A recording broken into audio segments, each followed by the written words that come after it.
So good morning, one and all present here. So today's session taken by Dr. Sulagna Mohapatra. She is going to give the presentation on the topic AI-driven ROI detection. Sulagna ma'am. Sir, good morning. Good morning, good morning. Let us start, huh? Student will join later. We stick to the time. Thank you. Thank you. So the PPT is visible? Yes, visible. Make it big, Okay. full screen. Yes. So good morning, all. Today we are going to discuss about AI-driven ROI detection. I hope you have remembered when we are discussing about the image pre-processing. So at that time, we have discussed how using different image processing methods, we can go for the ROI detection. But how using AI, that one is the image pre-processing. So today we are going to discuss about how intelligently we'll go for the object detection. Actually here, as we are going for the concept we can use for medical image, non-medical images. So that's why I give a generalized name like the ROI, which stands for region of interest detection. However, last class we have finished also the classification part, like the what classification plus localization, how you can do. Like this part we have already finished. What is that object? Suppose for the stroke patient, we want to classify whether the patient is a normal patient or the patient is having the stroke. This part we have already finished. And also classification plus localization, like first we will find out if that patient is a stroke patient, then where is that stroke? So this kind of one real example. But the thing is, last class it was I think I gave too much information, so it's a kind of like information overload to some of you.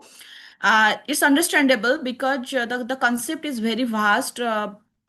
Last time I just tried to give you some of the concepts so that even if after the class, if you want to go through the video from the talking also from the small concept, you will came to know, okay, maybe this part I will have a read or those things. However, today, before going to the detection part, I am going to give you a real cases, the one which you have already worked related to the classification and the classification plus localization part. So how, like from starting from the image processing, how we go for the classification and what are the methods we have followed. So please have a look on that.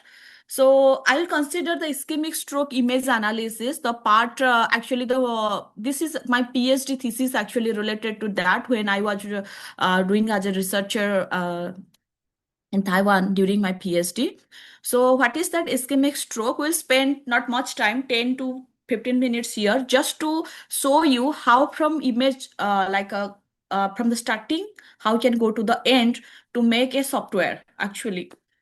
So ischemic stroke is nothing but we know we have a connection from heart to brain. So in some kind of abnormal, like in case of normal blood flow is okay, our heart and that's a continuous flow without any resistance. But sometimes because of some abnormal behavior, maybe suddenly we have some abnormal blood flow, or maybe sometimes we have some like in our artery which is connected to the brain, which maybe intracranial artery, we have some thicky substance, we call it as the plaque. It's it deposited in the inner wall of those artery, or sometimes the clot from the blood is obstruct, you can see the path. So what happens, so the right amount of the blood cannot reach to the brain, so the brain tissue they deprived from the oxygen rich blood, so they starts dying.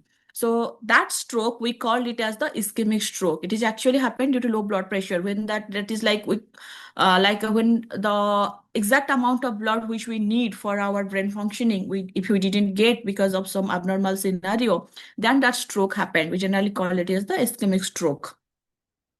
So for that ischemic stroke image analysis, actually generally in the hospital, they go for either CT or MRI, then also non-contrast CT and contrast, as well as MRI, non-contrast as well as contrast. When they go for the contrast one, although contrast gives you a better image, like better clarity, but the problem is you need to inject some iodine rich material to the patient body, and that actually many side effects of that when they go for that external injection for the better clarity of the image. So that's why, because the patient is already in the kind of no unresponsive like already, and when they reach to the emergency department, so first actually in that time they will always go for the non-contrast CT image, because it is readily available, because in the most of the hospital MRI machine is not, because it is very expensive, it is not really available, maybe one or two, but that the CT scan is really readily available and is affordable and no side effects. And but if you go for contrast CT, although you will get a better clarity of the image, but that the thing I have mentioned, you need to put some external injection to that body, and that one is having many side effects. Like we find some patients having the vomiting or dizziness, even some of having the fever, so some kind of effects. And MRI is just like the availability is less, and also time consuming, because MRI has many sequences. It takes 2 hours around to go through to that imaging procedure, and expensive of course. So but let's consider, if we go for the CT image and it is the non-contrast CT, the first thing is within 12 hours, here we can see this patient came within 3 hours. Here the doctor even if can't see where is the stroke through naked eye, it's very difficult to guess where is that the patient is really is having the stroke, or the patient is having some other symptoms, or maybe some other kind of disease. So that part doctor cannot know. After one day, means after 24 hours, here you can see little darker, even if that can also by can only guess by the experienced doctor.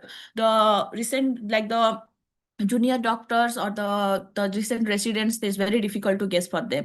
You see, after 5 days this one is getting thicker, like the darker, then they can know, okay, that is an ischemic stroke.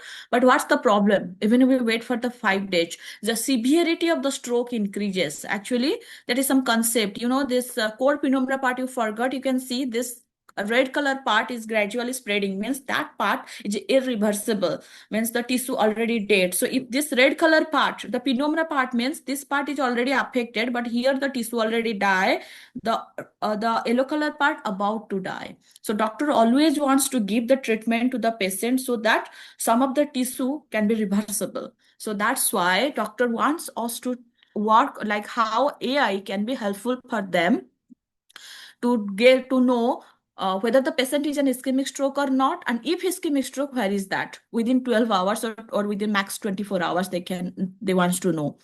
So the motivation we got, because one person asked me, I remember, what exactly means when we go for the image, how can we know some clinical concept? Because you people, we are like from the engineering background, we really don't have any clinical knowledge. At that time we need the help from doctor, tell us why we need AI. So that we call it as the clinical motivation. We generally in our research, when we are doing, we call like these are some clinical motivation. The first thing is, here we can see this is the normal patient, and this is an ischemic stroke patient where the stroke onset less than 12 hours. Here we can see we cannot distinguish that one. And also when the CT image is taken, it's like contains 40 slices like this from 41. From, if I'll say this is one dicom, if I can see, here you can see 40. So the radiologists generally go through each and every slices to check whether there is any stroke or not. So it is a time consuming process. Okay. And the second thing is, there are many regions inside the brain, like SCA, MCA, PCA, pons, midbrain, infratentorial, many regions. These are the clinical concepts actually doctor taught us. Like what are the regions is available. Here you can see the stroke onset is less than 12 hours. In the CT, we cannot see, but in the MRI, we can see it. But the problem is, MRI is expensive, MRI is not always available, and also it is a time consuming procedure for the MRI. So doctor first goes to prefer to go for CT. And the second thing is, here you can see some patient having the old infraction as well as new infraction. Let's say some patient is always having the history. I remember one student asked, how about if we'll go for like some kind of at a point study or a longitudinal study? So why we now we perform longitudinal study? Because when this patient came, This patient always have a history of the old stroke. Okay, so again the stroke happened, so the doctor think that might be the effect of the old stroke, but actually the patient has already happened the new stroke in the opposite hemisphere. So in such cases doctor has no idea, because in the CT you can see there is no stroke sign, but in the MRI when it is done, okay, you can see this is a big part already affected. So that also one of the clinical motivation. And also doctor also use some kind of scoring to quantify the severity of that one. But the thing happened, if the stroke is quite visible, and how about the border region, whether they will consider it is already affected or not affected. So in such cases also manual intuition is kind of a problem.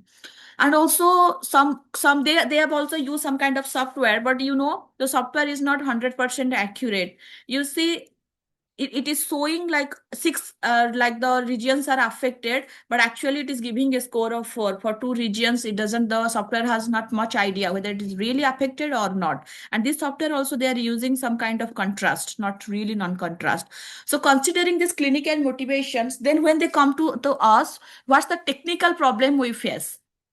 The AI people. First one is the pixel and the intensity of the brain tissue varies, because one student asks, how about from machine to machine? Even if on a single hospital, they have from the Philips, they are from the Siemens, they are from different like the vendor. So you can see the pixel intensity varies. So for also that one is for the AI people, the AI like is a difficult, like a much challenge for us, how to make all them a uniform intensity.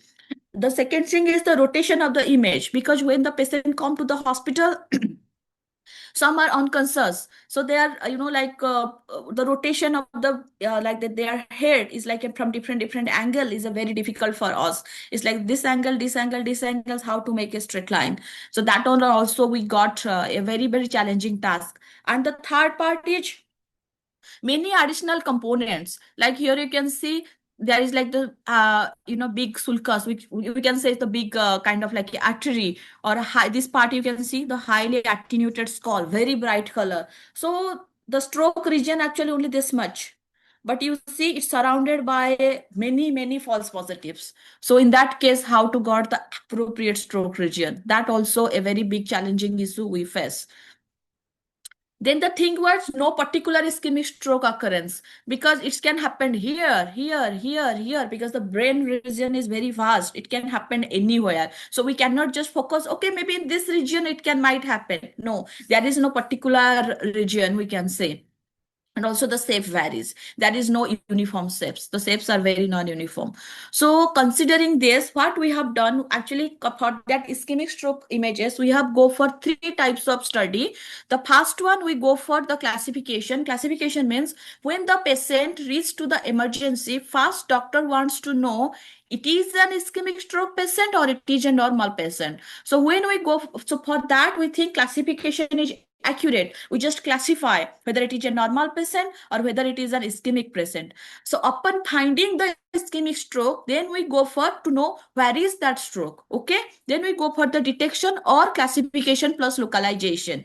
Then the doctor wants to know the severity, how much part already died, like the core part, or which much part we can save still. That one is the penumbra part. So there we go for the segmentation. So in that way, when we doctor tell us like we need AI for that, then when they gave their problem statement, considering their problem statement, now we are mapping to whether it could be a classification problem, or whether it could be a classification plus localization, or it can be a detection, or we need to do the segmentation. That also we need to think, we need to plan. So the first one, we go for the classification, actually the one like automatic identification of the ischemic patient, considering the non-contrast CT for the less than 12 hours. So after collecting the data, that part I cannot show you. This work is already published. If you want to read the paper, you can also have a look on that. First, the images are in the DICOM format. Then we converted from 3D to 2D, like in JPG format. Someone can ask me why you converted into the 2D. First thing is like that. This work is established in the year, I remember, 2019 or 2018. This work started. At that time, AI is just like very ground level. I remember at that time only BGG 16 up to that model has been developed. So anyway, at that time we have considered the 2D one. And another thing we found for medical image, as we go for the ischemic stroke analysis pixel wise, so always 3D gives us in voxel, but we go for the pixel one. Okay. Then the thing is how to know whether like abnormal, like when the patient is having 40 slices, we need to train the machine with the abnormal slices for the ischemic slices. And the thing comes to the picture, doctor tell us we cannot help you because doctor cannot see even if the stroke. So we need to do the label. So we think one idea, because we know in the MRI we can see the stroke. So we compare, we consider 5 features: the ventricle feature, the sulcus feature, the brain tissue, the midline feature, and to corresponding to map the MRI and the CT image. Okay. So that one is just like to get the data, how to prepare the data, the abnormal data. Doctor even cannot give us the label. So we have our own method to find out the label. Then we go for the skull bone removal. This is the skull part, this white color part. Here we apply actually the image pre-processing methods, the one I have already discussed. First, we go for some binary thresholding. Then we go for some morphological operation, erosion and opening. Then we go for the masking. Then we go for some kind of pixel-based thresholding. Actually, it is a combination of the image processing task. Then we perform image subtraction from here to here. Then you got finally an enhanced skull removed image. Only the skull removed image. Then we go for the noise removal. We have applied actually these algorithms. Then we find DNA and CNN gives us the better clarity with PSNR value is high. Finally, we applied this one. Then after that, we give the cropping one, because already I have discussed, this is your brain tissue part. This part is the unnecessary part. So we have some pixel X mean, Y mean, that one automatic Python coding. Then we give the only the crop tissue part. Now this is our final data. Now our raw data is we call this is one now the pre-processed data. Now we have considered all the, at that time we have compared it with all the 5 methods, and we find VGG16 considering all these performance metrics gives us the better accuracy. We have considered VGG16 default one, we check. Then we have modify in that, take the default VGG16. Then we have added some kind of data augmentation methods internally, the one we have already discussed. We have added some rescaling, some channel shifting, horizontal flipping, rotation, zooming. And why we use this value, we have already added in that paper. And here also I have put some explanation why we go for only these augmentation methods.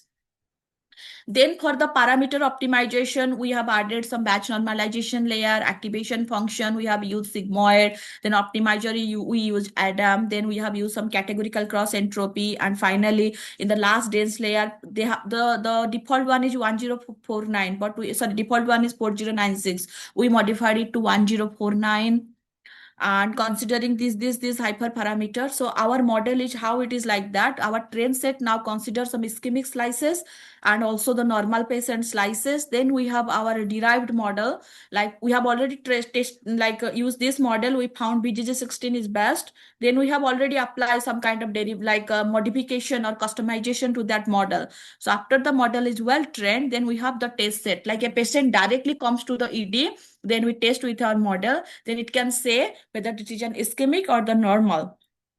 We have also done a 5-10-fold cross validation study. Someone asked me about the cross validation study. Actually, we have divided our entire data into 10 folds, 90 into 10. Then we go for the 10-fold. Then we predict the average of one with the mean and average.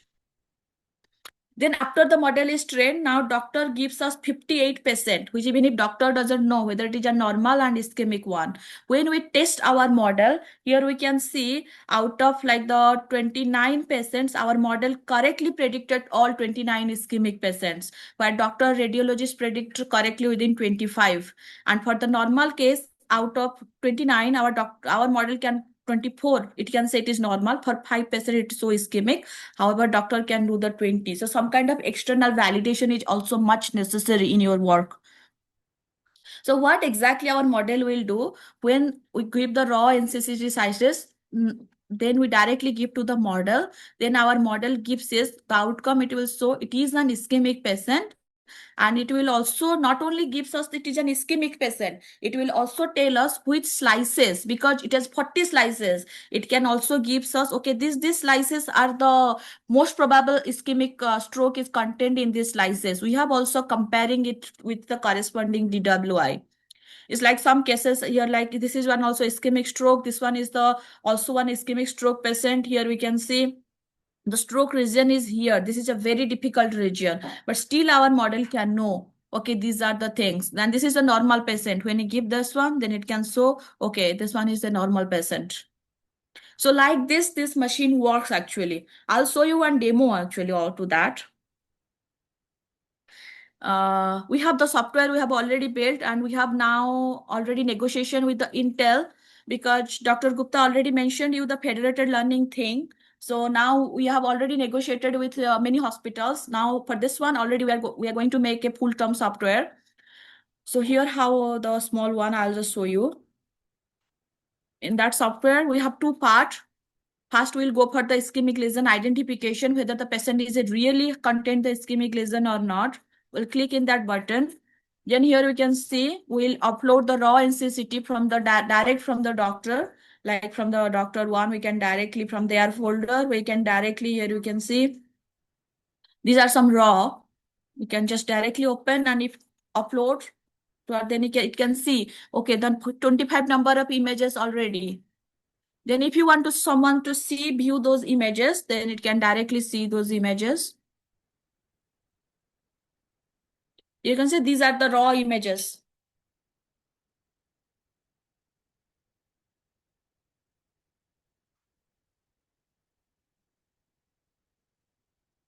Then done. Then if you will want to go for, then we go for the pre-process one. Then we just click on the pre-processing. Then it can say pre-processing completed, means the skull removal, the noise enhancement, everything is finished. If someone wants to show the pre-processing one,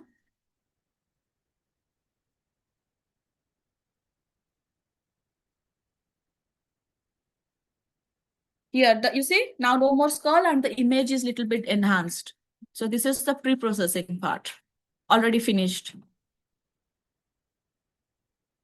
Next we go for identifying ischemic lesion, whether really there is any ischemic lesion present or not, means like normal or ischemic. It's showing patient is normal, means nowhere is the lesion is there. So patient is normal. You see number of identified NCCT slices is 0. Patient is normal. Here you can see this part. It's showing 0 number of NCCT slices identified because it is a normal. Then the same thing, if we'll go for an ischemic stroke patient, the same thing will go for upload the image. Then this one is actually ischemic stroke. Here you see, we cannot know where is the stroke. But it is an ischemic stroke or not, we need to find out. Then the same thing, the pre-process has been done. Then we go for the analysis, identifying ischemic lesion. Yes, it's showing the patient is ischemic. Then if it is ischemic, can you tell me the slices where it is present might be? It is showing, you see, number of NCCT slices is 4. Now, if doctor want to see which are the identified slices, then it can click.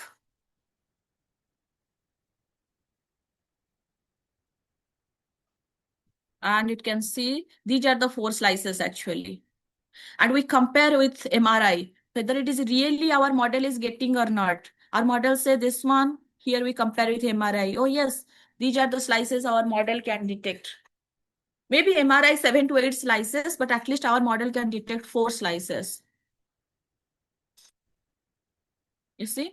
Same. This is like for the validation, whether our model gives us the correct output or not. So, okay, this is one of our work. It is already published, and this is already now in the negotiation stage for the software. This one is like a demo software. So this is our models, like we really achieved good accuracy around 83%. Even if considering the non-contrast, it is a huge one actually. And we can, like from the external study, out of 58 subjects, we can correctly know 53. And so earlier, like when it comes to the clinical advantages, earlier doctor cannot know whether it is a normal patient or an ischemic stroke patient, at least through which our machine can tell, no, it is a normal patient. So it might have some other issue. No, at least no ischemic stroke. And if ischemic, which are slices. Then after getting no, now doctor, the next goal they have given us, now they want to know where is that stroke. You gave us the slices, that's fine, but for the treatment we want to know where is the stroke region. So for that one, first we go for classification plus localization. This work is also published. So here also how we can go first do classification and then go for the localization. The same pre-processing methods we have used. We have convert ICOM to JPG. Then we go for the same NCCT abnormal slice selection, considering the 5 features from the MRI. Then we go for the skull removal. Then we go for the noise removal. So these pre-processing methods, the same as the previous one. Then the next thing comes, how to label the data. Again, the problem arises because doctor cannot see the stroke. To know the location of the stroke, we need to give something. So that here the challenges come. But we think there is one software actually, ImageJ. We took the CT, we took the corresponding MRI, we extract the stroke region from the MRI, then we superimpose on the CT. Then we give this one is actually our stroke region. Okay. This looks very easy, but actually there are many algorithms and many things running behind that. So after getting after this annotation, we have also verify also the doctor, because this is our machine generated annotation, but whether it is really the label or not, that one is also we already verified from the doctor. Then the next thing is how to train this one, because we think we go for the classification plus localization at that time. So what did we do? We have considered the label NCCT and the corresponding unlabeled NCCT. Then we have divided it into certain patches. Okay. Then after that we go for, because if we give this from this part, then the machine we find this red color border. The machine is also already considered as a feature, but a red color feature is just for the labeling. The machine shouldn't consider it as a label. So what did we do? We have considered this unlabeled one. Then this patches we have matched with this patches from the opposite hemisphere. We have the algorithm. Then we have considered label NCCT like for a ground truth, but actually the machine is trained with these abnormal patches and these normal patches from the unlabeled NCCT. Then we go for some patch resizing. Then actually this is one of our novelty. Till now, at that time, none of the work has done this kind of opposite hemisphere matching. And the second thing is we go for the patch resizing. Then what could be the best resize method? We have also different methods at that time, some state of the art methods and many performance metrics to find out which size gives us the better accuracy. Then also we have done some kind of customization of the parameter, like which one will gives us the best one. Then how we will do, we have already have some normal patches. Then we have the abnormal patches. Then the same way we go for the mini CNN model. Then we go for the customized BGG16. Then when our model is already trained, it can classify these patches are abnormal patches and these patches are normal patches. Then for the test set, we give only the patients and the patches, the patches from the NCCT slices of a particular patients. Then we give this folder to the patient. Then from this slice, it can tell us these patches are abnormal or normal. Now we got the abnormal patches, like which part is the ischemic stroke, but how to map with the slice, the exact slice. So we go for actually a template matching one. So we got the abnormal patches. We gave the model to the entire slices. Then the model has the capacity to map which patch belongs to which slices. Then after that, we can see, okay, these are the location already affected. So this one is the classification plus localization. After that, here also we have done a very detailed analysis on that. We have also if our model less than 6 hours, 6 to 12 hours, then considering different brain region, like how our model will affect based considering even if different region. Then here I give some example. You see, this one is the raw fast line NCCT. Can we see where is the stroke actually? No. Although through MRI we can know, but from the CT we cannot know. So this is our ground truth. And then you see, this is our model predict, this is the region. And we corresponding DWI, yes, some kind of correct one. For this region also you can see, our model can find out. For this one also, this one is very, Pons region is the very, very difficult one. This is the infratentorial one. Although our model cannot cover all the region, but at least some part it can show, so doctor can go for the treatment. This one is also the very one, like the infratentorial region cerebellum is also very tricky, but at least our model can correctly detect. Some part, like for example, the stroke is happened in this region, but our model also sometimes gives the false positive. But that one doctors say they have the opposite hemisphere analysis. So that one doctor can take care of this then. So this one is also already published this work, and this one is very much popular, and we have already, we'll go for also the software of this one. Let's see. I'll just show the small video of this one also to you, but I'll go faster because some of the part you have already know.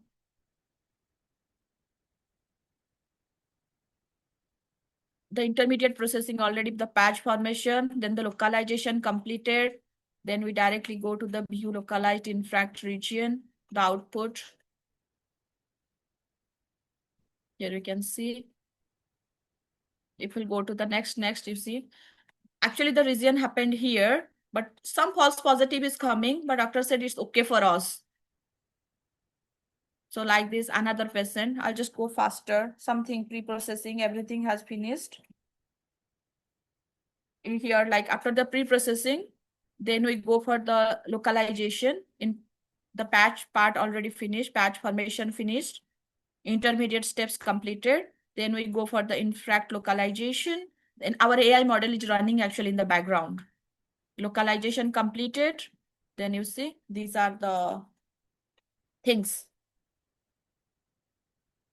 So this one is like the one my intention is to show you. Like last time we have discussed classification and classification plus localization. So a real cases, that one that we have already done and already published. So just to, even if we got the raw data from the doctor, how generally we proceed, like from the data collection, from the data pre-processing, then how to generate the ground truth, then what kind of labeling methods and all those things. Then the third thing actually comes, the doctor tell us, considering this data, because the patch formation and all those things, it is a time consuming procedure, takes around 5 to 7 minutes or 10 minutes for one patient. Doctor said it is we go for the detection actually. Instead of fast classify, then localize, why not directly go for the detection one? So this is like the limitation of the previous localized method, the one we have already published. Like we need to form the patches and normal patch, abnormal patch, and then we have some kind of like a comparison. And also we found if the size of the stroke region is very small, we have small normal patches. At that time, from the boundary, we have a huge normal, like abnormal normal patches. So huge number of normal patches, small number of abnormal patches. So some kind of bias issue also we find from the second work. So then we think, why not we directly go for the detection one? Directly go for the detection means the bounding box come to the picture.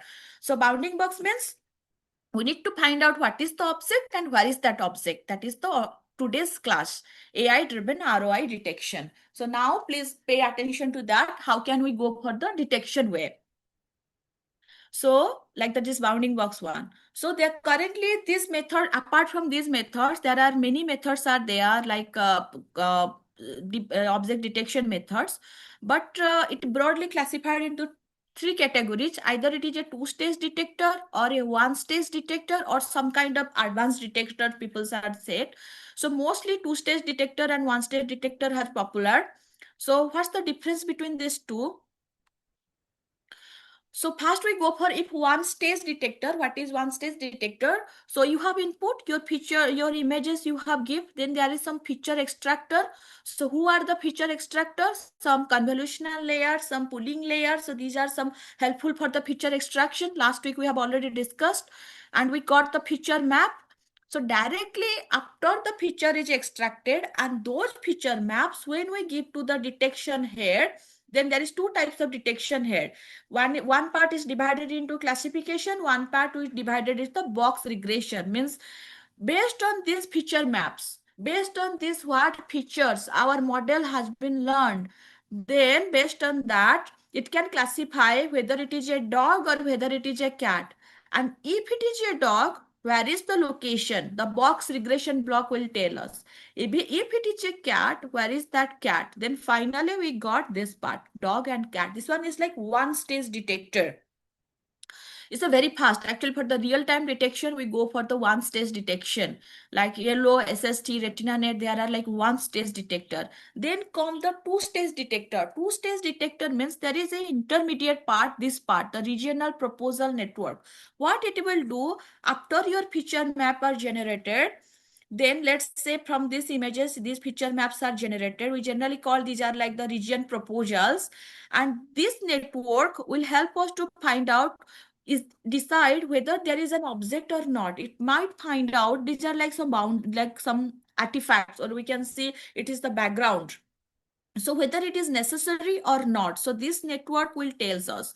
So here maybe out of this one it can tell us, okay, these are false, these are the true. So out of 4, now from the next part to the next layer only 2 feature maps are going. Then these 2 will now go for our classifier and box regression. Then finally we got this is the detected output. So if someone will ask me what is the difference between one stage and two stage, there is no difference. Only in between this the two stage detector, there is an intermediate block which will decide the extracted feature map, it contains the object or doesn't contain that object. Why? To reduce the false positives. Okay. So this one is like two stage detector, but as it is a considering another block or another intermediate part of the code, so little bit time taking. But the chances of accuracy is higher in two stage detector in comparison to one stage detector, but little bit time consuming. So there is a trade-off. You will go for one stage or two tests based on your application. So this classification one we have already discussed. Now we go for discuss today the detection part. So how we apply detection also I'll show you in our brain image. So this in the detection, there is two part. One is our backbone network, like we can consider any classifier like BGG16, BGG19, ResNet 50.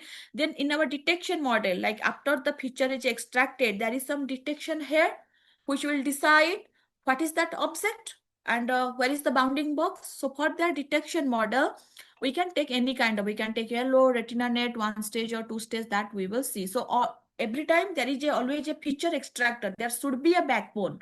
If you want to localize, if you want to detect me, there should be someone which can tell me some of my feature. My height is this much, my weight is this much, my color is this things, my hair is like this. So these are some features. But someone is there, after considering those features, can tell me, oh, this is Sulagna. If this is Sulagna, then where is the location of the Sulagna in the if an image contains 10 persons, then that one is box regression will do. So this is the thing, this is the detection model. So now actually TensorFlow already having a TensorFlow detection API, or you can go for some Keras and TensorFlow, currently PyTorch, everywhere. At that time, Keras and TensorFlow is very much popular, but currently we are using PyTorch actually. So LO, RetinaNet, Efficient Date, these are some of the models. So I'm going to discuss about RetinaNet in this one, like how one network we generally consider an object detection network and how we generally implement this one, because all the network we cannot explain you here to you now. So first one, like this is our input image already pre-processed. So first we'll go for the feature extraction, the second step, because from this we need to use some backbone network which will go for the extraction of the features. Then after the feature is extracted from the part 1, then we go for the part 2, feature map enhancement, which actually RetinaNet introduces this part considering this FPN block, feature pyramid network. FPN stands for that. What it will do, after extracting the feature, it is like if we want to enhance the features, if you, some of the features you have extracted from my image, but you need little more enhancement, little more idea about that image. We can say the color, maybe the feature is the color is maybe brown, if I'm say, but that brown is what kind of brown, like that one also I think. So little more enhancement to that image we go through this feature map. They have introduced this APN block. Then after that it will directly go to our class box subnet, where there is a classifier is there which tell us what type of object it is. For example, this is a stroke patient, it can tell us it is an MCA infraction because this region is MCA. If this is an MCA infraction, where is that? Then this regression block will tell us to give us the bounding box. So finally this one and this one together gives us the finally detected object. So this one actually everyone's flow of the object detection model. Only in between, like here RetinaNet uses some FPN, yellow is having some other type of efficient net having their own layering structure, but overall it looks like this. Then we'll discuss about this part one, feature extraction, the backbone network. Here the backbone can be anything, VGG, RESTNet, SC RESTNet, those are can be the backbone. However, first before going to the backbone network, first we'll go for it, you will get the data. Now you'll go for the preparation of the data set. Okay, what's the first thing you need to do? First, decide the number of classes and record in a CSV file. Suppose in your classes, you want to detect what? For example, in my brain one, wait, just a minute. My number of classes actually 8 because I want to detect MCA infraction, whether it is a normal or there are different organ actually of the brain. I want to detect all these 8 number of classes. Okay. So this one is first, you need to record all the classes. Then the second thing is generate the bounding box. This is the most important part of the detection is object, because when we are going for the feature extraction, we need to tell the machine it needs to extract the feature from what? Like this is an abnormal part. How can we tell to the machine? So for this one, we need to go for the labeling. So the machine cannot understand where is the label. So we need to generate the label in such way that, like that bounding box part, we need to give to the machine so that from that coordinate, the machine will extract the feature. When it will go for the extraction of the whole features, that it can know, okay, these features inside this bounding box is actually the picture like the classes here we have mentioned. Okay, so how we will do this part? So we have used label IMG software, and it will generate actually an XML file. What is that XML file contains? It contains the coordinates. Actually, this is the height and width of the entire image.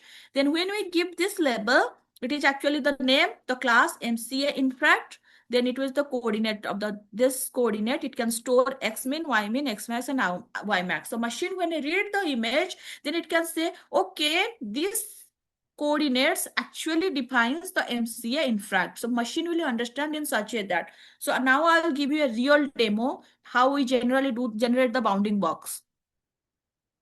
I assume label IMG is already installed. Then I'll just open. Maybe I'll go for some images. Okay. Oh, this one I have already done. So to show you, I'm just going to delete this one. So I'll just open this one. Then you will start, go to the create. Now you open the image. Then we go to the create rectangle box. Then suppose this is my ROI. I want to show to the machine this one. Then you need to give a name. Let's say I give it the name infract. If it is already there, then you can name it, but I can give it like infract. Okay. Then here also another one.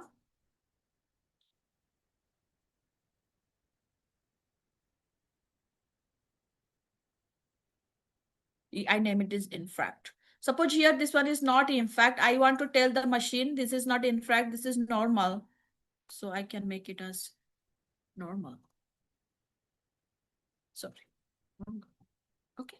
So now in the background already an XML file is generated. Now I'll go to that one. I'll check whether it is already generated or not. It's not here. Let me check where it is. It is inside both P70, then crop. Okay. We'll go to there. We'll go to P70. Then what's the, sorry, I forgot the name again. Both P70 CVF. These are my original data, so I store somewhere. Okay. You see, we have generated this one. Not this one, this one. Image 5942. If you open this one, here you can see we have already infract. Two infract we have done here. Here, if you just compare it with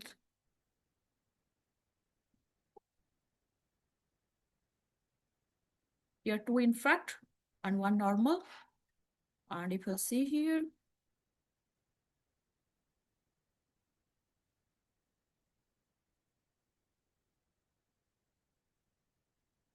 here you can see infract. And here this is the bounding box coordinates. Here it's another infract. Here it is the bounding box coordinates. And this is the normal class.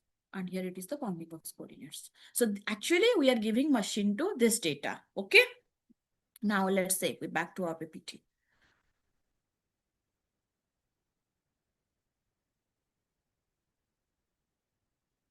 So we have our labeling is finished. Now we go for the training and testing, splitting of the data. That one you can divide 80-20, or how we go for the cross validation. That part you can decide. But let's say for easy understanding of yours, now I have divided the image and corresponding XML files, images and corresponding XML files. I'll show you like that one. I've already prepared a real demo this time. Last time I couldn't show you because of the server issue. Thanks to Dr. Gupta, I think he has already shown you this part. So here I have considered, for example, let's say I'll go here, I'll show you some data. I have considered inside this face mask detection. Here I put some of my brain images to just to show you. Here you can see images. These images I put, and they are corresponding labels. The annotations here, you see. Here I put. The name should be same, okay? And don't worry, that name is automatically taken. You don't need to like do the name manually when you will finish the labeling. So here you can see this is my infract, this is my normal, and here you can see this is like the corresponding annotations and the files, the XML file, the images. So that part. So this part already finished, splitting data into training and testing set. Now we go for the, let's say consider we have used this retina net detection model, then how we will go. So we'll go for the picture extraction. For here, I have in my work, I use BGG19, but this work not yet published. So I'll not show you the entire coding and everything, that's part, but I'll show you some demo code. So this BGG19 is responsible for the feature extraction. Now the feature is extracted. Now it passed to the feature enhancement. I say, so they have some pyramid network, the layering of structure. It will pass to the feature enhancement. Then after that, some candidate proposal selection that I will tell you what. Then it will go for to our classification and box regression to give us the final output. So this is our classic BGG16 layer. So here, no fully connected layers. BGG16 considering the dense layer or fully connected layer, but this layer are the classifier, the neurons, which is helpful to tell us what is that object. But for the detection, we have already detection head to tell us. Like this part, we have already to tell us what is that object and where is that object. So this part is unnecessary. So we'll not consider the dense layer. So we'll consider only up to block 5, okay, for the feature extraction. So now up to this C1, C2, C3, C4, C5 from the fifth block in every layer, we pass the feature map to the APN block. Then they have some layering one.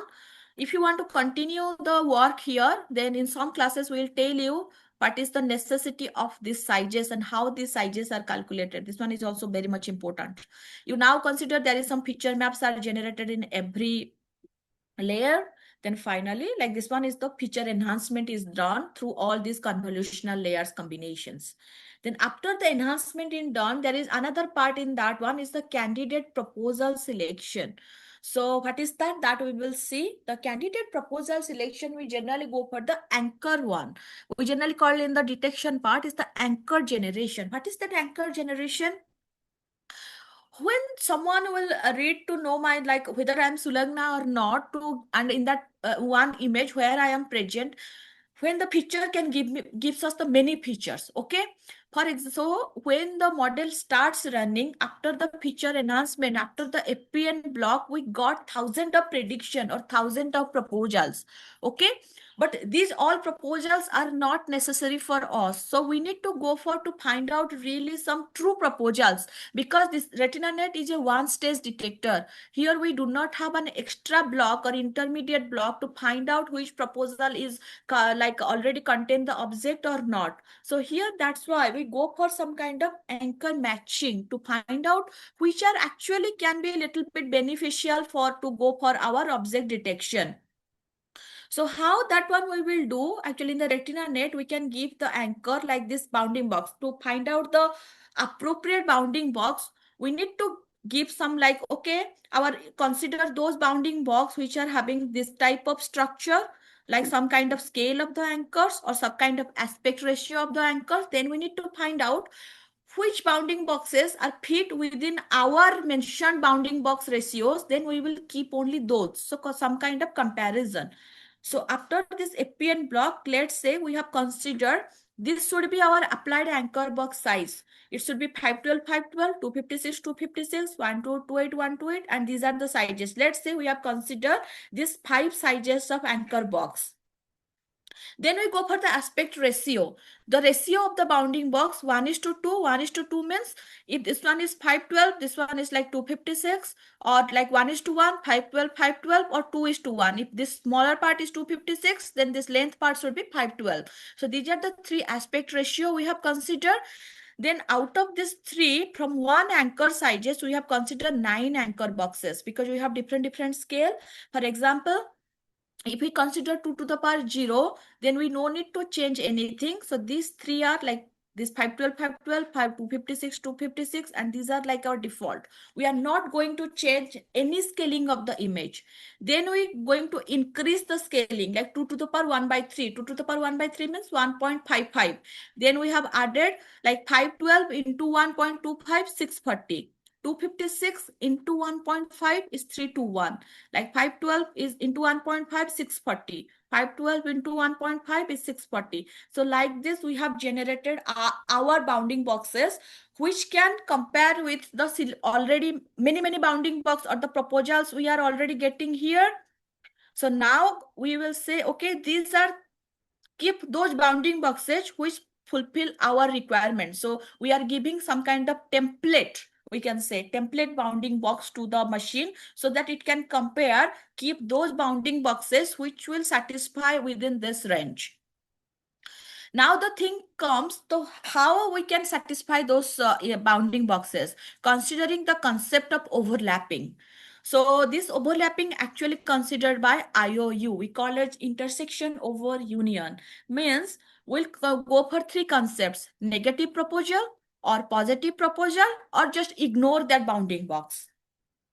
So what we will give, for example, we will take a IOU. Let's say we have giving the IOU maybe 0.4 or 0.5, that up to you. So we have like a small piece of code. If IOU is greater than 0.5, then positive. That candidate containing the object, keep that candidate. Else, if IOU if less than 0.4 means it is negative, okay, then candidates containing background, so just forget about that one, or else ignored. For example, let's say this is your ground truth, this is your anchor, and it will compare. Okay, ground truth means what? Ground truth means the proposals you have considering. Okay, so this part.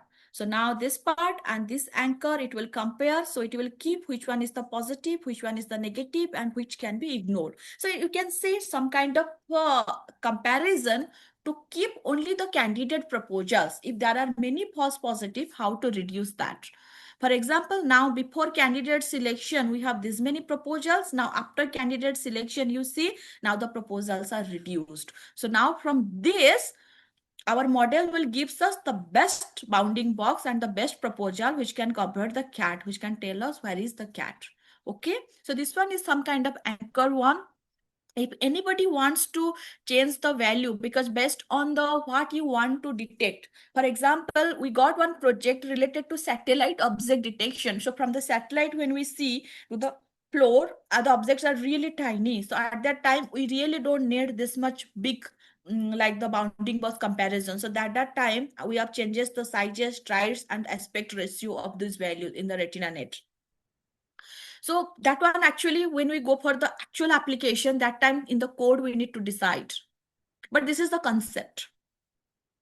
So after that, those proposals now go for the classification subnet, which is also consider some convolutional layers, some filters, and the stride, and also our box subnet layer. Finally, it will tell us class what type of infraction is like the infraction, and if this is the infraction area, where is the infraction. Okay, this part like 0.98. 0.98 is the confidence, like how much the image is confident about that. Okay. So here it is like one example how exactly the object detection works. So if we summarize the object detection work,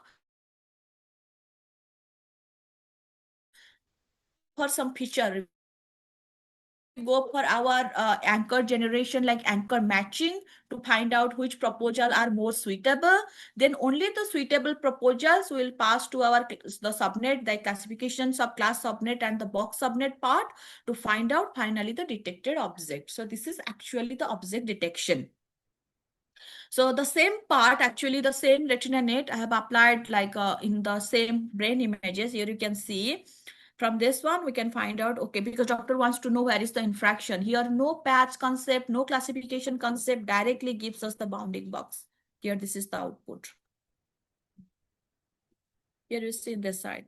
Here, this patient is having an old stroke and a new stroke, but our model can tell us, okay, this one is actually the infraction, not this one. Here in this region, we got the infraction. Here in this part, actually this is a wrong result. Here I put for you, even if sometimes our machine actually not 100% accurate, even we are getting the false positives. Actually this patient stroke happened within 2 hours. It's like very, very less hours. Even doctors say it is impossible to find out. Yeah, our machine also show it is a normal patient, but it is an ischemic stroke patient. So we have also some false positives. For example, the stroke happened here, but it is showing here. So it's some kind of like, I can see some positive result and also we go for some negative result. So we need fine tuning of our model. So this is one example. So another example I want to also show you. This is the one of our work is published in the, not published actually, it's a conference in the Taiwan Digestive Disease Week. And this one actually my postdoctoral work. So this brain work is actually my PhD work. Then I worked as postdoctor. So there we have actually last year we have the conference, both Dr. Gupta and I actually were invited for the speaker, and we this work of mine actually got the travel grant, the like out of the best research work. It was last work in APDW Bali. So Asia Pacific Digestive Week, and got some cash prizes for that actually. So what the work actually, it is going to find out the focal liver lesion through deep learning signature integrating from the multi-sequence MRI. And we have also considered the cirrhosis and non-cirrhosis concept. This is one actually more a clinical top region. Actually, my work I presented in the MRI. Dr. Gupta had presented in CT1.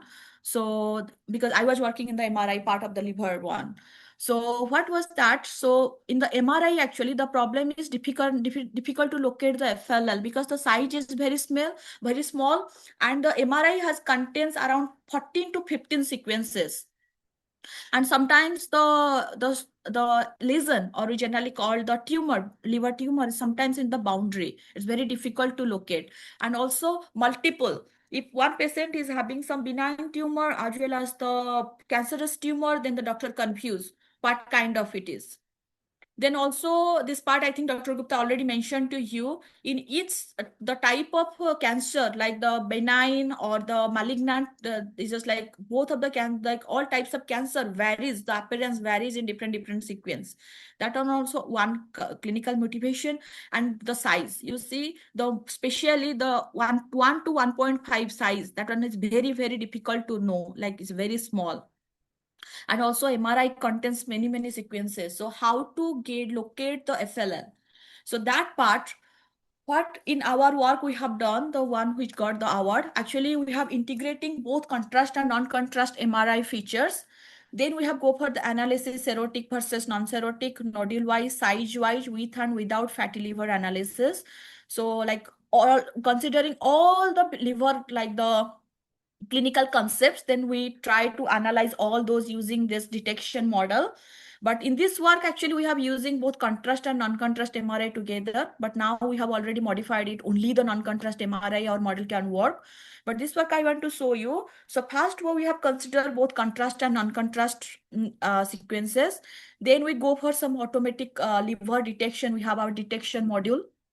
Then, because this, why we go for fast the liver detection, to minimize the false positive, because this is our liver part, and the side by there are also some other organ like spleen, kidney. So why we will include those part, because we are working on the liver tumor, why not only focusing the liver? So we have first detected the liver and automatically cropped only the liver region.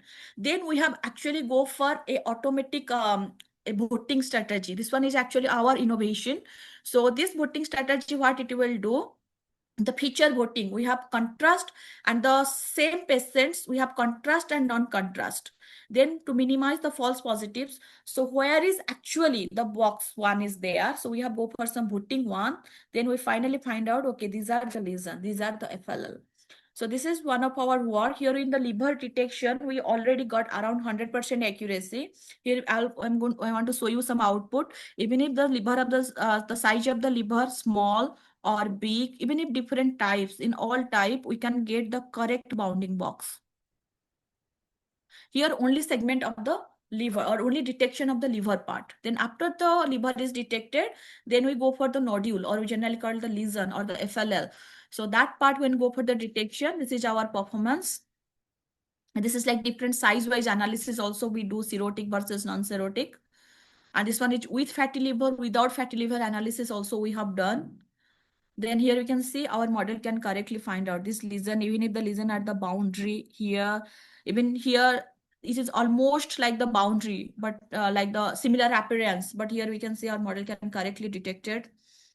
Like small part, even if the larger part somehow detected, our model can correctly find out this one is the FLL. This is actually contrast and contrast together, this work. But these are unpublished data, so I cannot explain you much on that, how we do that. This is from the non-contrast. This one is from the contrast. Contrast is easy. You can see from the non-contrast sequence, even if it is very, very difficult, but still our model cannot know, can know, okay, this is like at the very end, it is a tiny, but model can detect this part. So this is also one of our work. So like we have like successfully detect 80% of the data for cirrhotic and non-cirrhotic 89%. And also the size less than 1.5 centimeter, like very tiny one, even if 50% cirrhotic and 85% non-cirrhotic cases we can know. So in future, actually, we are planning to consider image, clinical, and radiomics together. But I think this study already been done. Dr. Gupta already shown you this work. This one is last year in San Diego conference, already been published there. This is one of my work. So this study has already been done. Maybe some other time I will discuss about how combination of this study multimodal we can perform. Then we go for another one. That one is also one of my PhD work. Here, what I have done, the single and mixed food image data analysis. What here I mean to do, we got one project from the cultural village, because where elderly people are staying there, and we need to find out what kind of food they are eating to know whether they are taking the right food or not. Means like if a sugar diabetic patient, he or she shouldn't take more carbohydrate food, or if it is like a hypertension patient, then shouldn't take any oily food. So to know what type of food they are taking, so there is a camera is there in their food buffet. Then when they are taking the food, the camera is capturing that one, our AI model is running there, then it is capturing what type of food it is actually taking. So for here, what we have considered mixed dish. Mixed dish means like in one like this one is the single food. Mixed means, for example, like here in this food image, a carrot is there, mushroom is there, broccoli is there, so that we call as the mixed food. Or multiple dish. Multiple dish means in one like one plate there are multiple dishes, and single dish means just single dishes. So these are actually the Taiwanese food. So here we can see, here we have our model. We are using efficient date in that one. We have also some modification to that model, and we have compared with SSD inception, faster RCN, so all this model. Then here, like we can successfully find out this is the single dish, this is the okra, Here we can see in Taiwan, we are eating like this. So this one is some kind of like cabbage with carrot mixed food. And this is some chicken. So this is some tofu. So our model can correctly detect this one. Then we have another module actually to find out what's the percentage of like how much carbohydrate it is, how much fat it is. So that one I'm not going to show you because that one is another type of work. Here I just want to show you the detection part. So this is some of the work we have already done. We will go for the code demo. Okay, any questions up to this detection? By Yes. that time, we'll open the code. Yes. Is there Any any? questions? One or two questions you can take. Yes, Abhishek. Yeah. Ma'am, can we implement this in live detection, like in MRI machine live detection? As Another time, Abhishek, please, sorry. can we implement as a live detection in machine like I mean it will detect live while like Oh, yeah, this one. Actually, this work, that might be PT. Yeah, this the food detection. It's a live one, actually. no ma'am, like the MRI machine in I got this here, it is live detection, but Oh, in MRI, actually, yeah.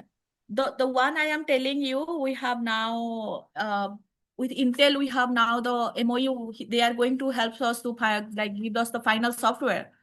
This is actually we are going to embed it in the CT machine for my the brain. This one I have shown to you. oh This okay. one. The software actually is going to implement inside that MRI machine, not inside that MRI machine. It will be work as a part with the MRI machine. At that time, image is taken. The same time, it will go to the AI module and it will give us the final infraction. Acha, okay. Thank you, ma'am. Okay, so it is actually, of course, it should be run parallelly. Hmm. But I Oh, want to I show didn't. you here because when we'll develop it as an individual module. Then there is another part coming, the integration part. Okay. Oh, And the thank you, FLL ma'am. detection one also, this one is actually we are now going to Dr. Gupta and I were combinedly working on it to implement in our national health insurance database in Taiwan, so that when the doctor just the save the data, then model is running there, then it can tell for the liver patient where is the in the CT and MRI both where is that tumor. So now we are also doing that work together. It's like a live one. Okay, ma'am. I have Yeah. also a request from Satyaranjan sir. You have also one Uh, request because today I don't know why my mic is like echoing. So please little do let Yes. Yes, do Abhishek. louder. sir, can we, matlab, uh, uh, Yeah. sorry, You can ask in Hindi, no problem. matlab, in Kims we can see the live how the machine works. Matlab, in Kims we can actually see how this works, like MRI, how they detect this. Can we see those? Yes, definitely. We'll talk with the doctors. Okay. Okay, So, if you want to see a real demo, then we'll discuss in detail. Definitely, all the doctors, 10 doctors are there from KIMS. They will be involved on this project. So, if you are interested after the works, after this winter school, we'll give some assignment. I'll talk with Dr. Puspa and Sulagna. Okay, we'll plan and we'll give some assignment to our students. So, according to your performance and your dedication, okay, we'll see. Your sincerity will select some, as I told you, 10 to 12 students. Then one student will be assigned to one doctor. Then only we'll go to the particular doctor, fine, of a particular domain. Then that we'll discuss later. Don't worry now. Okay. So definitely the Thanks. sincere, dedicated students will choose. We need some students because as you see, lots of parts are there. Okay, so we Yeah. need the student, but good student, not only time pass students. So we'll put our time and then only after 3 to 4 sessions they will go out. So we don't need that type of students. Even if you are going to just join in a job also, if you are really interested, we can work. No problem. Okay. Thank you. Yes. yeah, Thank you. and another thing, Abhishek, I want to add, although that one is the real demo, like when it will implement with the MRI one, but the module should be developed as an individual module. When you are going to develop any module, if you continue the project, then we will take the data, like we can say offline, then we will develop our model, then we are going to integrate it that one. Oh So yeah, it's a I long got. process. You are asking the final phase, after Huh. integration. But here first we need to develop our model. No, I mean, actually, I am from tech, so I don't know how those machine works. So I don't want to know. Oh, how the MRI and CT machine will Yeah, yeah. work? I know the Then, matlab, theory part, but I uh, don't know how actually practically. yeah, then what Shar said, when if you'll continue the work and go to the doctor and they will show you. Yeah. Thank you, Yeah, ma'am. yeah. Okay, please ask the question. At that time also, I'll run this code. Here actually the code I have considered from the Kaggle, because one person also last time asked me, I forgot the name, where can they got the data and the model. Actually, this one is for the face mask detection. In the Kaggle, I just got the code to show you, because I cannot connect it with the server to show you the real data. So I use this one. But in this face mask detection, I have used my own data. Like, I'll show you. I can use I have already used the brain data I have already shown to you. So I have already used that one. The real images I have considered, but the code from that one. So what we will do, so here you can see in my Google Drive, I've already put this one. This is my train images. This is my annotations, test images and test annotation. Let me run it. Yeah, okay.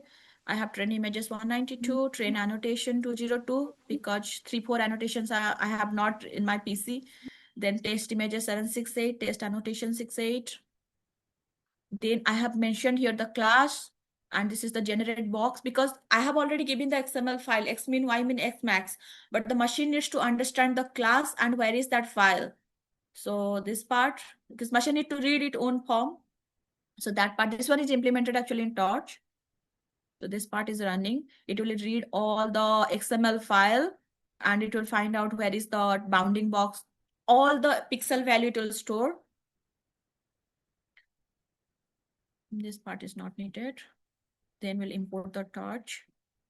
The version, actually here what's the Google Colab Haj, I have not one. Then I'll import the Torch version. Here actually, here you can see the RetinaNet model, the one I have just discussed to you. Torch Vision. Can you see my one?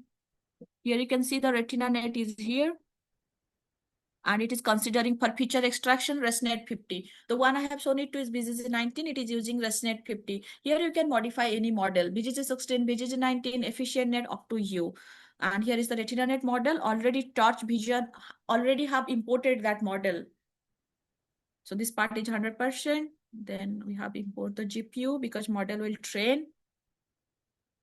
And here, this one is actually the training part. Here we can see for the parameter, here we have giving the stochastic gradient, this part, the optimizer. You can also change it to Adam. And the learning rate is 0.005. Up to you, you can also give 0.001 based on your application. Here momentum and weight decay, this value also you can change. And as I'm giving you a quick demo, so I have give number of epoch is equal to 2, because it will run for more time. Okay, it will run because 2 epoch it will run. But by that time, please ask me questions.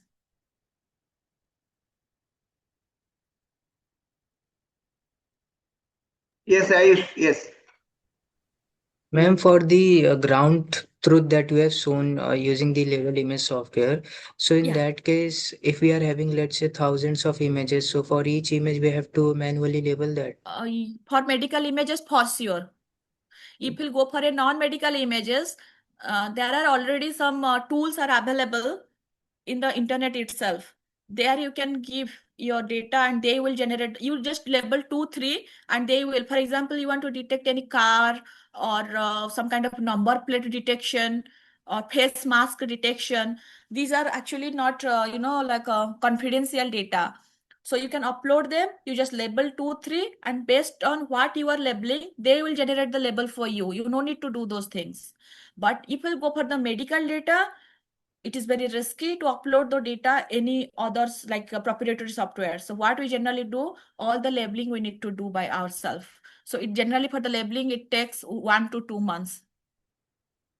I mean, one more question that as Yeah. yesterday, Puspanjali ma'am showed Monai label. Today you Yeah. shown that label images. So these all Yes. seems to be more transparent than CNN. So, uh, Do we like in a small extent, do we still use CNN, or these are mostly used Oh ones? dear, actually, there is a difference. We need CNN anyway for the picture extraction. But before the picture extraction, we need to tell the machine what it needs to extract. So here that's why we need to give the CNN mod. Before giving to the CNN, we need, because CNN cannot know what you want to detect. So to give that label, because CNN needs to check for the label, we are going for the supervised learning way. Because for you here, the one I have shown it to you is just a bounding box, but machine will learn from this x min, x max, or from that bounding box what's that object. Okay, so it will extract the features considering those bounding boxes. For Got it, example, ma'am. in one image, your friend, you, maybe your another friend, 3 are there. So you want to detect only yourself. So Ayush. So in one image, machine doesn't have an idea where is Ayush. So it will, we will generate the label. We will make a rectangle around you and label it Ayush and give it to the machine. Then machine when go through the, when the CNN layer will go through the all image, then it will check what's the label you are giving within this x min, x max, within that bounding box. Then it will check, oh, this one is the Ayush. Then it can, finally it can predict when you give your images for the test case, wherever you are present, it can give you a bounding box around you. It can tell here is the Ayush. You got? Yes, ma'am. Yes. Thank you. Because CNN we need. That's why you go for the, why we need AI. AI is artificial intelligence. So who is going to do the intelligence? CNN, artificially. That's why artificial intelligence is coming to the picture. CNN is the convolutional neural network. That one is actually the picture extractor. But what to extract? That is the label. That one is the label IMG. That one is actually Dr. Gupta started to show you that we will generate some features, the radiomics features, and these features will give to the CNN. And of course, that features will not give to CNN. That one, I think they use a radiomics feature that after that we give to the machine learning model. But whatever that, before that we'll generate some feature and we'll give to the model for the better prediction.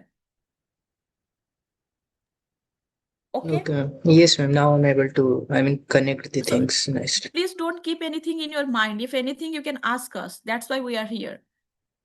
If it is clear, then clear. Okay Ayush, समझ में आया कि नहीं? मैं एक हमारा conference हुआ था, तो डोंट बी संकोच, संकोच नहीं करना, संकोच करने से संकुचित सोच। हाँ, हाँ, जो आपके मन में सोच को है वो संकुचित आप नहीं लोग करना पूछ है, सकते इसलिए हैं हिंदी में बोल रहा हूँ। So be क्योंकि frank, आप लोग whatever doubts are there, you can clear. Yeah, yes, yes. Now it's clear. Like I was just confused. I saw them both differently, but now I'm able to connect them together. Okay, Ma'am, one Next, will finish. yes, Kusagra, yeah, Dheeraj, anyone. yes. Ma'am, my question is that in your elderly food project, Mhm. how does the model handle real life situation like where food items looks very similar or are partially eaten? So how does it detect or differentiate between them? Oh, that's a very good question, actually. We face this problem. Let me go to the PPT. Actually, this work also published. You can go through. Okay, this part is like the work. The third thing, like already some part of the eating, that part is not there because the image is taken before the eating. When they are in a row, just in the buffet, it's like in Taiwan, they are taking the food like one after another. The one person is there who is counting the money based on the weight of the food or what types of food you have already taken. So there's like one after another. So when the person, let's say that elderly person took the food and keep it on the, give it to the person who is taking the money, and from that it is capturing at that time, the camera is there and it is capturing at that time. Okay. Then when it is capturing at that time, then it is sending to the, of course our server is running, then it is analyzed that one, then actually that machine is sent to that person. It will say, okay, you are taking too much rice there, or if the oily food, you are taking the chicken fry here, You cannot take this one. Okay, so that one is there, but sometimes what happened, some images are similar.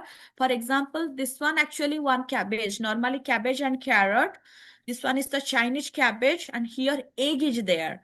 But the egg, the yellow color part, but that part is sometimes our model has the problem to know what food it is. So that's why we have generated like multiple images, because when we consider very less amount of data, we got many false positives. So at that time we increase the data size actually. For example, with this type of images, we got like 100 of images, and from this one we got around 150 of images, so that machine can distinguish like what amount, because more is the number of images, more is the variety of images, then the machine can be like a better balance result.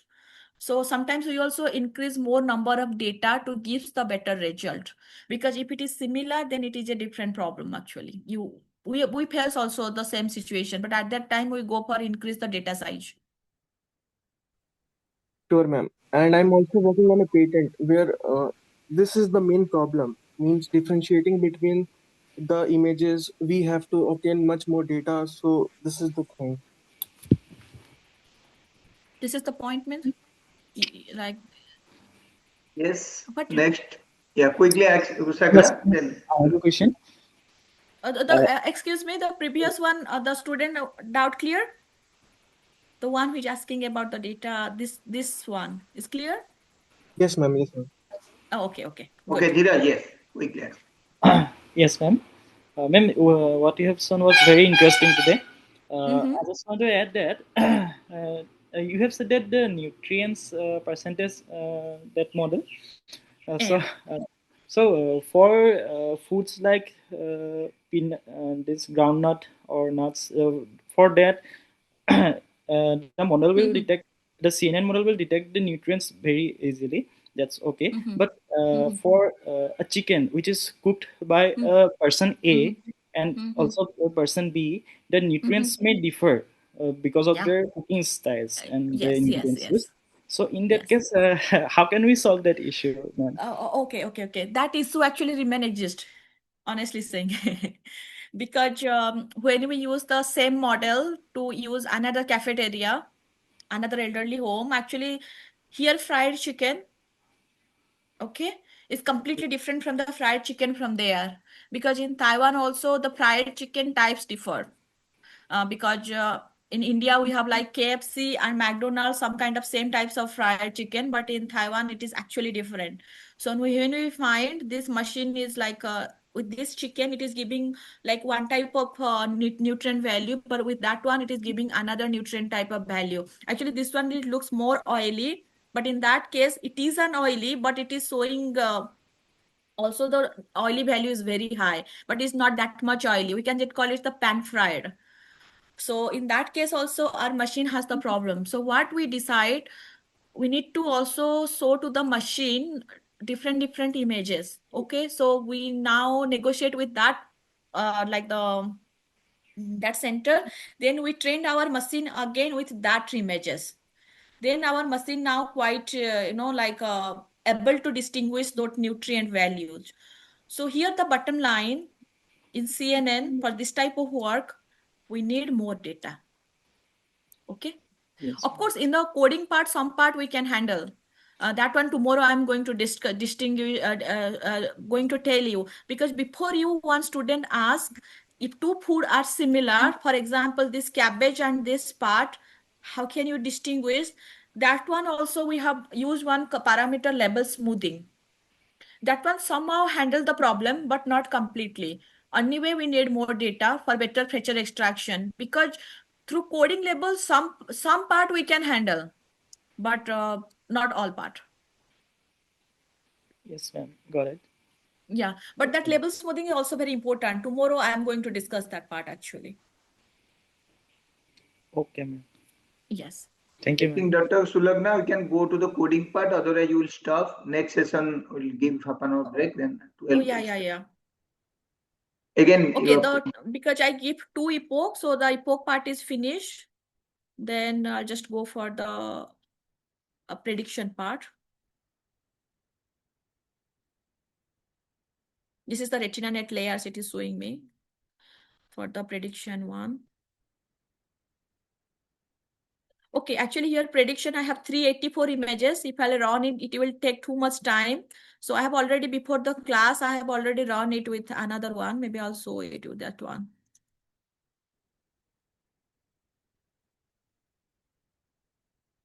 This one I have already run for you with 2 epoch. And this one is like all our images, like I have already also run this one with 2 epoch. Finish the same thing. So when we have already go through this one, like 384 images, 100% completed. Now we go for the prediction. And when I print the output, here you can see, because I have just run the program for 2 epoch. So model just started. So it can see, you can see many bounding box infraction there. So model will run with more number of epochs, then we'll go for more proposal enhancement and more anchor matching. Then we can get, this one is actually my label. This one is the normal, this one is the infract. Then we will get the output, but we need to run more times. So for the demo purpose, we cannot run because it will take, for the detection one, I remember it take with even a good GPU 8 to 9 hours. So we cannot show this much, but you will get the bounding box like this, like this. Ultimately, we'll get like this. So this is the output. So if we'll go for, in some projects, we'll go for the detection, we can start the work. Okay. Any more question? I think we'll stop here. And some of the questions that you have in your mind, actually in the coding part, we can modify those part, because that is the one I have one explained to you. We have one project related to the satellite image, that is small size object. So that at that time we change the anchor parameter. So some part code can handle, some part data can handle. So that also based on the application we need to decide. Okay, if any more question? I think second app will handle. Fine. Let it be stopped. Yeah, second part we have segmentation one, that we will see. Detection part finished. If any question, please ask.